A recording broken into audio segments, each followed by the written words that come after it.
Most people think hoarding only costs space, but after 60, clutter can quietly drain your finances in ways you've probably never considered. Higher insurance premiums, duplicate purchases, storage fees, wasted maintenance, even reduced home value. The real price of keeping too much stuff, often measured in thousands of dollars. Every month, Margaret paid $40 to store boxes she hadn't opened in 11 years. That's over $5,000 to store things she'd forgotten she even owned. Today, I'll walk you through Margaret's story and a simple 3-part method anyone can use to find out what their own stuff is really costing them. Stick around. The 3rd part is the one most people skip, and it's the one that saves the most. If you're new here, welcome to Senior Decluttering Diaries, where we make space, save money, and simplify life. Hit subscribe so you don't miss what's coming. Margaret was 63, a widow, living alone in the house she and her husband Frank had raised 3 kids in. The house wasn't messy, it was full. 40 years of full. The attic held Frank's old tools untouched for a decade. The garage held furniture her daughter borrowed back 15 years ago. And 10 minutes away sat a storage unit Margaret paid for every single month. $40, automatic, never questioned. One afternoon, her grandson Tyler helped her with online banking and paused on the statement. "Grandma, what's this storage place?" "Oh, just some old boxes," she said. Tyler did the math out loud. "Grandma, that's almost $5,000, just sitting there." Margaret's stomach dropped, not from the number, but because she realized she couldn't even picture what was in those boxes anymore.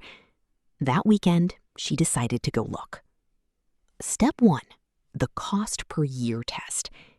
Inside the unit, boxes labeled in faded marker, a broken dresser, dishes wrapped in newspaper from 1998.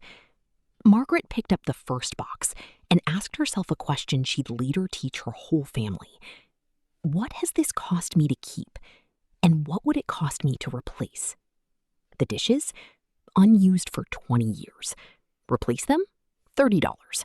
But storing that one box for years had cost her nearly $200. That's when it clicked. She wasn't saving money by keeping things. She was spending money to delay a decision. This works for anything. A unit, a garage, even a closet. Ask, what is this costing me to keep? Versus what would it cost to replace if I truly needed it again? For most just-in-case items, that day never comes, and the cost of waiting is far higher than the cost of letting go. Have you ever added up what unused space is actually costing you? Drop the number below. You might be surprised, like Margaret was. Step 2, the someone else's money question. Next came Frank's tools, a drill, wrenches, an unopened sander. Her first instinct was guilt. Frank loved these. How can I get rid of them? But she thought of her neighbor Marcus, who just bought a house and was buying tools one at a time because money was tight. Margaret realized, sitting in storage, these tools weren't honoring Frank's memory. They were just depreciating, doing nothing. To Marcus, that same drill could save him $80 he didn't have to spare. Could this mean more to someone else than it currently means to me? She sold Frank's tools to Marcus for half their value, fair for both, and it didn't feel like losing Frank's things. It felt like they were useful again, just for someone else now. Money sitting unused isn't saved, it's frozen. Sometimes the kindest thing is to let it move. And a gift of peace. Knowing what she had on purpose. Margaret kept exactly 3 things: a photo album, Frank's wedding ring, and a box of early love letters. Everything else, sold, donated, or let go.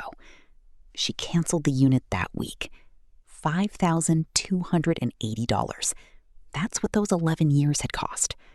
She couldn't get that back, but she stopped losing more, starting that day.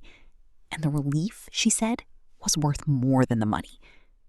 If this is hitting close to home, subscribe to Senior Decluttering Diaries.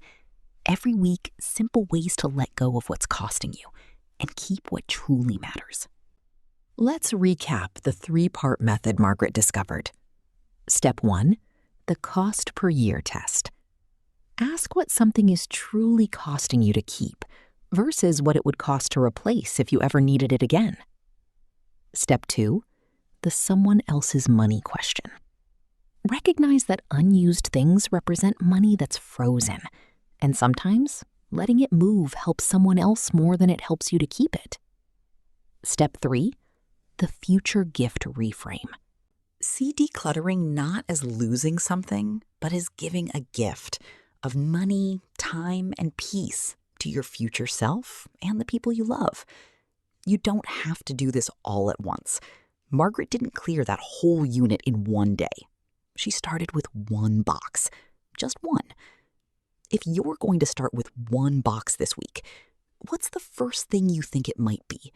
Tell us in the comments. You might inspire someone else to start too. Thank you for spending this time with us today. If this story meant something to you, give it a thumbs up. It really helps this channel reach more people who need to hear it. And if you'd like more stories like Margaret's, gentle, honest, and full of small steps toward a simpler life, subscribe to Senior Decluttering Diaries, and we'll see you in the next one.